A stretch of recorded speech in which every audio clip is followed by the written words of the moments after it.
Hey, thanks for watching my video. If you enjoy this content, please consider subscribing and leaving a like. Every bit of support is greatly appreciated. Now let's get to the video.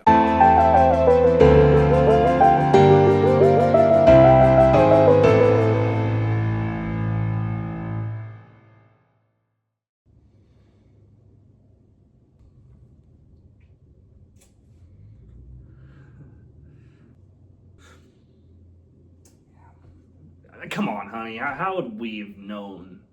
There wasn't even a rapping dog. What up, I'm Xander, and today I return to the funny world of Bootleg Studios.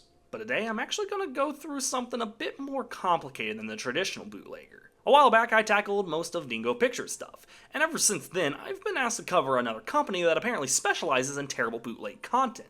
Video Brinquedo. Did you try showing him a fortune cookie? That could work. Ha ha, no, but I can talk about another company in the bootleg ring that a lot of people have wanted me to talk about, the very controversial Mondo TV. This company apparently works with Italy and North Korea to make a whole f***ing ton of cartoons, and I mean a lot. My frequent commenter, who has helped me a lot with research on this topic, straight up said this could be an hour-long video, and judging by how much content there was to cover, let's just say they weren't off. However, I did decide, because I'm working on so many videos at once, I think it's fair to just go with some big heavy hitters with a few small ones sprinkled in. I tried to go with as much as I could go with, but I did leave a few out that I couldn't find anything on. So please understand, not everything's going to be covered. If I couldn't find anything special about it, I simply just didn't want to waste time. With that, let's talk about Mondo TV, animation's scariest bootlegger. So first up we got The Little Bear, and no, not the Nick Jr. series. This was way earlier, first running in 1988. It actually went by Clever Raccoon Dog at one point. I believe I've seen this series in parts before. Off the Rizzy, we got way better animation than anything Dingo has. It has movement! We're watching the first episode here, Side of a Pillow. Can't believe it didn't get an Emmy for that episode title alone. Honestly, once again, for 1988 and being so low budget, it's not bad. Though their mouths don't move. Alright. I also picked up that the English dub isn't that great. Maybe 4Kids was onto something. She's good, but I'll try anyway.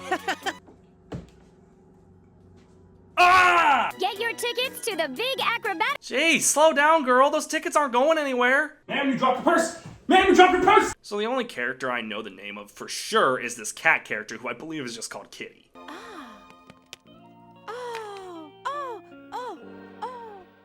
My alarm clock is broken. How am I supposed to wake up on time now? Is that really the only question you have? Why are you filling your bag with apples, girl? Also, the clock broke from falling a short height onto carpeted floor? The f*** is your carpet made out of? Titanium? The f*** is so funny? He's training for whatever dumbass games you're participating in.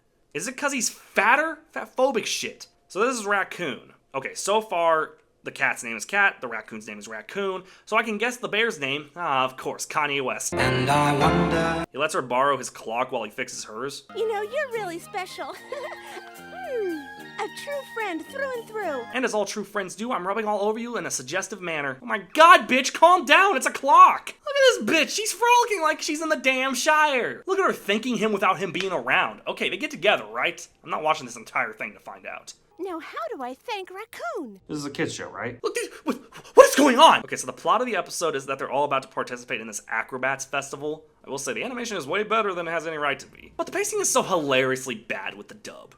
Dude, the animation and dub just sadly don't go hand in hand. It's honestly not that bad of a show from what I've seen here, though.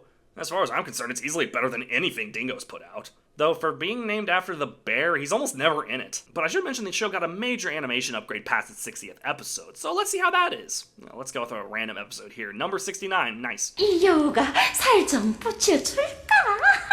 This is a kid's show, right? I mean, okay, it's not too surprising that there's furry elements in this. I mean, the main trio are all anthropomorphic, but geez, look at this thing. It's practically asking for the D. Honestly, this is actually pretty good of a start, so let's just move on. Next up is The Jungle Book, which ran in 1989, presumably a ripoff of the Disney movie Little Mermaid.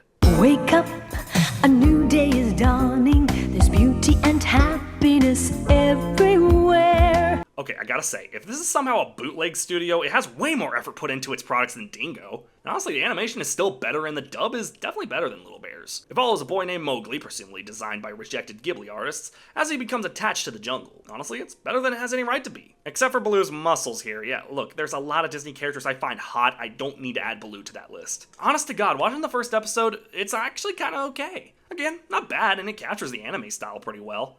And as I said, the theme song absolutely rocks. We should listen carefully to anything he has to say.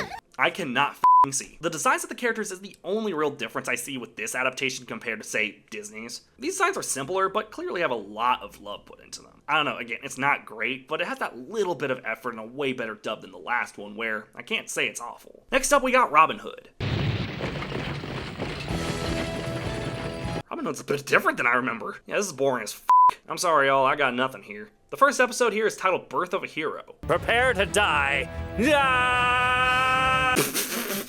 And now I'm falling. I'm sorry. This is just, I'm too immature for this. It's the story of Robin Hood, a thief who steals from the rich and gives to the poor. I'll just say it, the first few shows have all had anthropomorphic animals, and these humans aren't bad, but I certainly remember the designs in Little Bear or Jungle Book. These look like Dragon Quest characters. Like most Robin Hood adaptations, sadly, it's boring, and the poor dubbing makes the first bad series I've taken a look at. But maybe our next series will bring it back. Nope. Okay, but here's one based on The Legend of Zorro. Once again, decent animation for being low budget. I was kicked out of school. I flunked all my exams because I was too lazy. Well, that's a you problem, B. My dog stepped on a bee. The dub is sadly another issue. I'm gonna start thinking that's a regular old deal here. Welcome to my San Diego's homecoming. San Diego? San Diego. Animal Planet. Oh, San Diego, my bad. So if you don't know the story, there's this guy Zorro who's like a vigilante. Honestly, the animation is smooth enough on this transformation. Of Spain, you will die like a dog.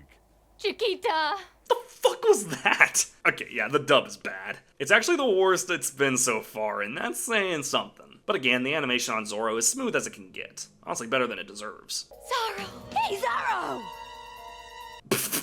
I'm having too much fun with this. They're just standing there like, I wanted Spider-Man. This is too good, man. I'm having a ball. And the action is actually pretty well animated. Give credit, it's interesting, and the animation really excels in areas. Good stuff, it's still low grade, but I mean, so far the worst of these have been either mediocre or boring. This gets bad at some point, right? So next up is Story of Cinder.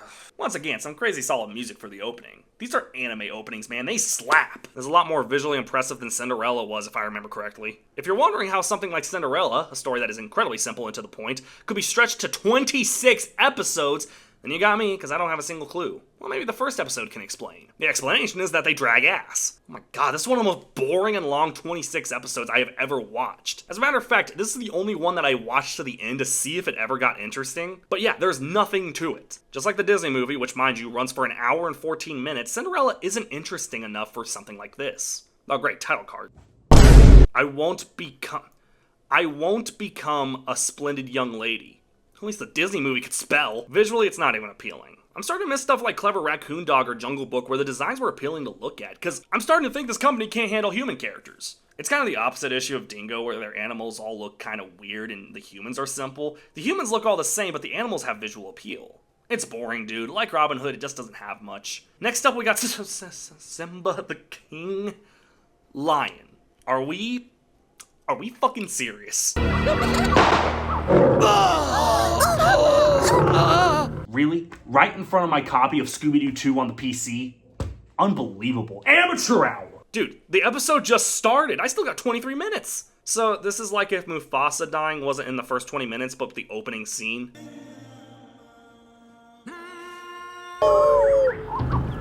Shere Khan, your plan. Whoa. Shere Khan?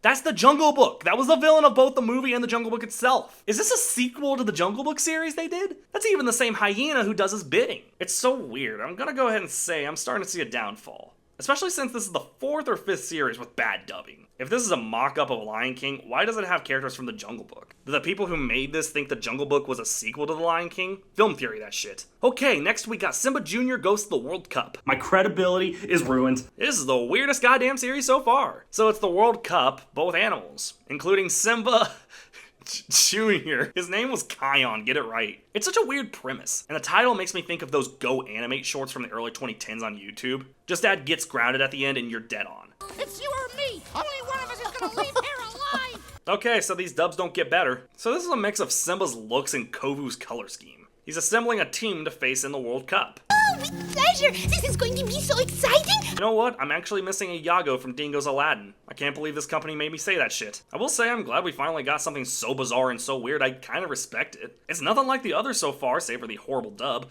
but Houston, we got visual. So next up we have Super Little Fanta Heroes, and this is a anthology series with a bunch of different stories intertwined. We have The Thief of Baghdad, Pocahontas, Hercules and Jerome. This one's really weird, and I can't say it's really good, but I do like the variety. But now we get into one of the longest running Mondo TV productions, SandaCon, which ran from 1998 to 2006. I say that's weird because to this point, the only other show to run that long is Clever Raccoon Dog. This one's actually pretty freaking cool. I have no knowledge of the novel this is based off of, but the story is engaging and despite, again, a horrible dub, it has kind of Johnny Quest vibes. The characters are all interesting enough, the story and visuals are cool enough. Honestly, I give credit where credit's due. SandaCon is next to probably Zorro and Clever Raccoon Dog as the best things I've seen from Mondo so far. Next up, we got The Black Corsair, which is inspired by the novels that I believe were written by the same guy as Zorro. Okay, I keep seeing this name in front of all these movies, and it turns out Orlando Karate was the CEO of Mondo TV for the longest time. He sadly passed away in 2018, so let this be in his memory. Off the rip, while this theme song sucks ass, first miss on the intro honestly, the dub is better than it's been. It's a pirate story, and as it goes, it's once again pretty alright. I know this sounds like a repeat, but so far, none of these have been actually that horrible, just mediocre or boring. Yeah, I feel like I'm actually going to enjoy the rest of this video. I mean, we're already almost to the end of the 90s. I feel like we can get through this. Now I can wear this hat with honor. Huh? Where do they all go? Maybe not. Oh yes, how could I forget? Mondo TV had a hand in The Legend of Titanic, released in 1999. Now, I probably should mention this and its coinciding sequels have been covered to death here on YouTube, so I'm not gonna spend too much time, you know? Let's just do this. It's all a misunderstanding. One of these days, I'll tell you the whole story.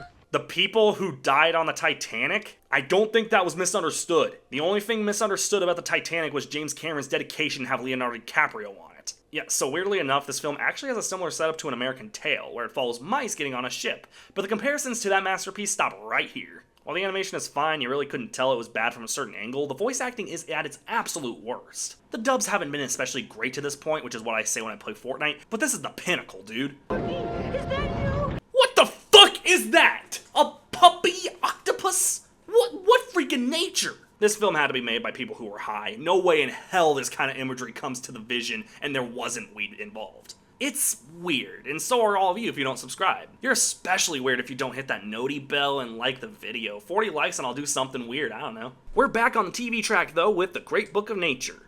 So this one's cool. Each episode follows a different animal, a story being told by Not Baloo. The animation weirdly downgraded from Black Corsair, which is weird. We're at the late 90s at this point. The animation looks weirdly like it's being rotoscoped at random moments. While the idea is cool enough, the animation certainly lacks, and it's just nothing too special story-wise. Okay, next up we got Toy Toons. Whoa, I'm surprised to see any other form of animation. It's done in the style of the Rankin Bass specials back in the day, and it's really professionally done. But of course, the dub is horrid. Dude, was 4Kids doing something right? I'll say this is one of my favorites so far. It's got a certain charm to it that none of the others have. Using the stop-motion approach surprisingly works, and it clearly took a while for them to get this made. Even though the mouths don't move, I'm just surprised we have a stop-motion series in this lineup. Ah, no! Okay, next up we got Squirrel and Hedgehog. So this is a North Korean-based cartoon that's war propaganda? So it's about war? Ain't it for kids? Yeah, I guess this is what would be deemed kid-friendly in a dictatorship. I don't really see what about this would make anyone willingly— Oh! Where's the leak, ma'am? Whoa! I thought the fox from Clever Raccoon Dog was on one. Look at this! No way. This couldn't have been a kid's show. This is starting to look like an April animation. Don't lie to me. But the rest of it, for being about war, I guess it's fine. It's weird as hell that this is a kid's cartoon, but I don't know. It was weird to say Roger Rabbit was a kid's movie. Oh, God. Okay, so now we got Titanic, The Legend Goes On. Are we dead ass? Let me guess. It's a sequel to the animated Titanic movie I just covered? Oh, how lovely. If you want to believe me, this one's actually worse than the first one. Its dub is horrendous. It's somehow more bizarre than the original. The trips away biscuits started. Hardy, party, party, hardy. You, help me. You, me. Yes. I'm high. What does this have to do with the Titanic? Come on, miss, you're the last one in this boat. We're on a ship in the middle of the ocean. Get off the ship! You ain't Celine Dion, bitch. Your heart ain't going on. It's going in the water. Hypothermia on that ass. This whole thing is like if a 12-year-old watched Titanic and made a fan fiction about it. It's so weird. It's so bizarre. It's not good. It's not good. It's not good. It's not good. So now we got The Prince of Dinosaurs. You know, somehow I just watched a Titanic movie with a rapping dog, so that title does nothing to me. Just wait, you'll love it. It's all about the world of dinosaurs. Great story. Real interesting. Which one? There's like 10 well-known ones. So this is our main character who's really into dinosaurs. He talks with his dog, which tells you everything about his social status, and he imagines this entire story. I'm gonna go ahead and say that the main character of the last film imagined the rapping dog, because what else could that be? One of them is just dressed like a pizza guy, and that visual just kept me going. Pizza delivery type shit, Godzilla. Thank you. Honestly, considering the last few feature lengths I've had to go through, this is probably the best one so far. It's bizarre, but I buy that it's a kid's film. Keep your eyes open, man. Okay, that's just silly. Okay, that's some funny shit. It gets to a point where, yes, I do find that one hot, but look at that thing. It's so badly designed, I kind of give it props. And I do buy that this is a story all made up in a kid's head. This kid looks about 20, but whatever. This one's just kind of a fun, kind of dumb. Next up, we got Jesus, a Kingdom Without Frontiers. Okay, so I always kind of get worried when religion is brought into these. Not everyone's VeggieTales, so most of them come off as too preachy and too forced. So how does good old Mondo TV do it? Fine. It's no King of Kings, but it's fine telling of Jesus. It's one of the first dubs that didn't distract me entirely, and I was able to take the story seriously. But it is the whole Bethlehem Jesus story, and it's been done a million times. All things considered, it's no star, but a lot of things can't be. So next up is the Spaghetti Family. I gotta say, I swore this was just gonna be a family made of spaghetti. This company has a rapping dog and whatever this is. Far-fetched isn't even on the table. Actually, there's very few sources on this show. Oh, episodes exist, but not as much as the other projects. And all the episodes I was able to find weren't in English, so the entire time all I heard was... Their heads look like the peanut butter jelly time banana. What are we doing? So after this whole goose debacle, oh yeah, I'm watching The Reckless Goose, I don't know. We meet the rest of the family. What the fuck is that thing?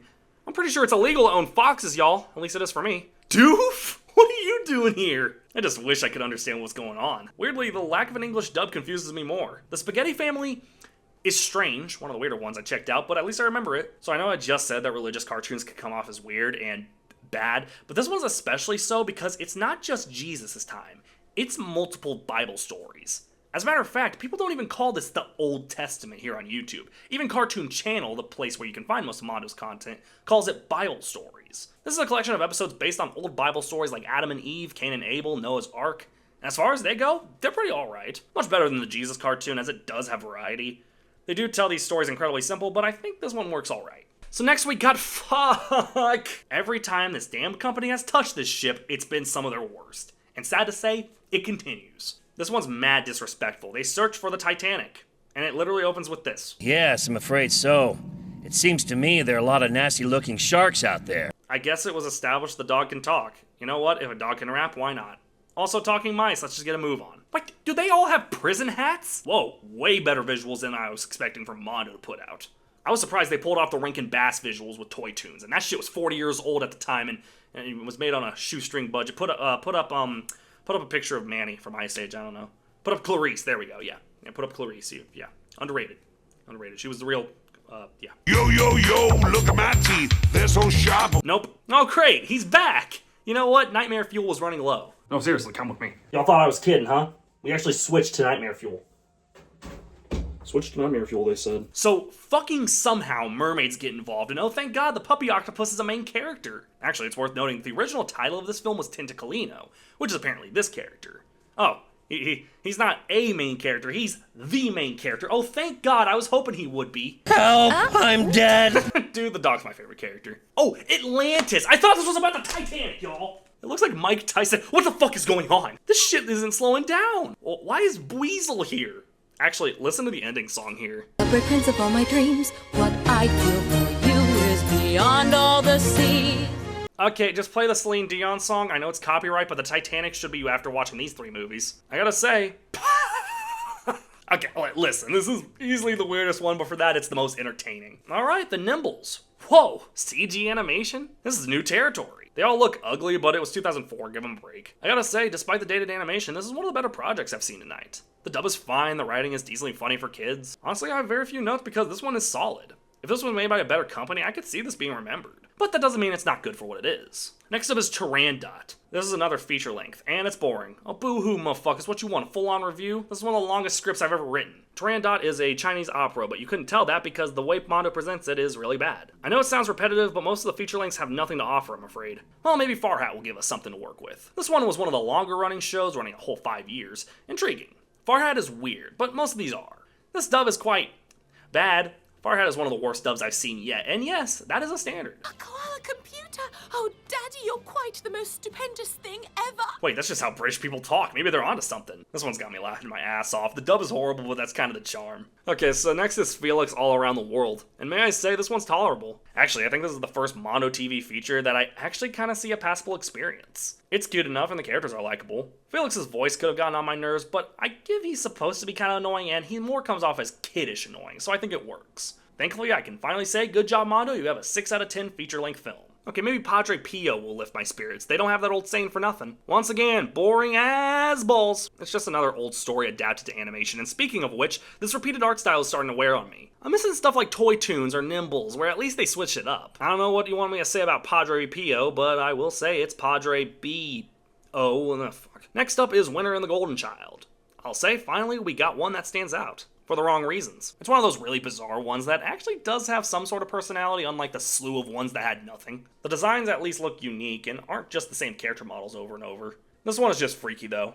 It looks like that one Mario enemy's cousin who would be put in Legend of Zelda for how weird he looks, but then Nintendo just said fuck nah and charged us $30 to use game chat. I gotta say, at least I remember this one. It's still lazy, but at least it's unique. Next up we got a sequel to Felix All Around the World. The Toy Rabbit and the Time Machine, like the first one, is passable and easily one of the better things Mondo related. Yeah, no notes for this one, it's just like the first. Next up we got another feature, Carol. Whoa, that's a choice. Okay, the Nimbles didn't look good, but that's a choice. It looks rushed and unfinished. Hey, the Nimbles are aliens from the future. They're allowed to look weird. These are humans. They look disgusting. I actually have no idea what the fuck is going on, and it's not English, so whoops. Next up, we got Christmas in New York. Oh, we going to New York, Danny. This one actually got covered by Saberspark, and I gotta be honest, once again, it's weird, but kind of entertaining. Like, there are parts where dogs are in suits, and I just don't know how we got here. The dub is still horrendous. Fox, my friend! Oh, what the fuck? Okay, I can't be too far from normal when this shit exists. I think Saberspark said it best. It's weird. Yeah, but most of this is. Next up, we got Welcome Back Pinocchio. What are we welcoming back from? The gallows? Pinocchio easily is the worst part because you can tell they just used a voice changer for him since that's clearly not a little boy voice. This one's weird. Again, but also I kind of dig how weird it is. Maybe it's because I'm used to stupid shit from these companies, but so far I'd say only a handful of these have actually been awful. I've watched Finding Jesus and Norm of the North. This is child's play. Next up we got Jurassic Cubs. Outside of these freaky ass designs, again, very few notes. It looks nice, the characters are a little annoying, but I give credit, it's still better than Dominion. How do you do that, Dominion? Next up is Gladiators. And yeah, once again, I gotta say, this is perfectly serviceable. Not great, but again, it looks nice and the story is interesting enough. And there's no rapping dog, so I think that checks all the boxes. Next up is Kim. Well, most of these are either Italian or North Korean based, so did they? No, it's actually an Indian cartoon. And as far as those go, it's not bad. It's one of the few openings that has a character get a gun pulled on them. Jesus. The animation actually looks pretty smooth, and the dub isn't that bad this time. I consider that a Hail Mary at this point. I think the animation is the biggest hit for me. It looks smooth, almost like a Flash cartoon from the 2000s. You're never gonna believe me. Actually, you just might. The Enchanted Mountain is one of the better feature lengths. The dub is still horrendous, but it's an engaging story and the characters are good. I'm starting to think the bar is just so low that 5 out of 10 feature films are considered passable here. Next up we got Angel's Friends. Fuck no. No, I've seen Winx, get it out of here. Next up is Prince Moon and Princess Sun. This one claims to have come out in 2009, at least according to the wiki, and I have absolutely no idea how. This looks like it came out in the 70s. This looks older than Clever Raccoon Dog. How? Okay, next up is Puppy in My Pocket. Oh shit. Yeah, it's another Barbie deal. Look, I just recorded Barbie Project Friendship, and yes, that's my confirmation that the outright ranking is still happening. But I don't need this, yo. Too much pink. And too much boring, goddamn. Once again, it's just really boring. I guess Mondo is finally starting to piss me off. Next up is Fantasy Island. Oh my god, I better not have forgotten this one. This one's strange. Oh, for fuck's sake, he really had to come back for this specific project? So I guess it's kind of reusing old Mondo projects and retelling them? I don't know. Puppy Octopus is back, so I don't care. So this is a big old anthology of all different Mondo stuff. That's fine, but we're close to the end, folks. Next up is the Queen of the Swallows. What, your mom? Again, it's kind of boring. Next up is Virus Attack, which is what happens when you don't use ExpressVPN, I'm sorry. Wow, I gotta say, this one's pretty damn solid. It's one of the newer projects from Mondo, and I gotta say, I could see myself as a kid really enjoying this. Especially within my Gravity Falls Adventure Time days, improve the animation and this could be up there. It's an alien invasion type deal with viruses attacking, you read the title. I don't know, I kinda dig this one. Next up is Dino Froz. Again, really solid stuff. A cartoon I could actually kinda see myself watching as a kid. Dude, is this what Mondo TV does nowadays? Because they kind of kill it. Again, this is solid. Are we about to go out on a high note? We only got 2 more projects to talk about. Next up is Beastkeeper. Again, as I was a big fan of Digimon, Bakugan, Pokemon, you name it, I kind of dig this. Okay, I didn't cover everything. As I said, this is one of the biggest animation libraries, and with my other videos I'm working on, it wouldn't have worked. But how about this? If this video gets to 30 likes, I'll do a part 2. I'm sure there's a lot more for me to cover, and I'm more than willing to do it. I just couldn't talk about everything due to my time constraints and my schedule. So yeah, 30 likes and I'll cover the rest of it. But I gotta ask, was my experience going through these projects as painful as Dingo's projects, or even the other studios I've claimed to be bad in the past? Well, it's like my grandpa Dean once said, all of it is horrible, but at least Mondo TV didn't make Dormer the North. Those were his dying words. We were so confused. Yeah, when Mondo TV got bad, they got bad, but I have seen far, far worse from other studios. These are just lazy, and as far as lazy goes, I tolerate them. And hell, there were actually some I enjoyed ironically and unironically. When they got bad, yeah, no joke, they're horrible, but I kinda enjoyed myself. And at the end of the day, that's all I can ask. Well, that's about it for today, so until next time. What the f***? Ah, damn it. I knew this was gonna happen eventually. Let me see if I can find the... rerouter. Oh, there we go. See you guys next time.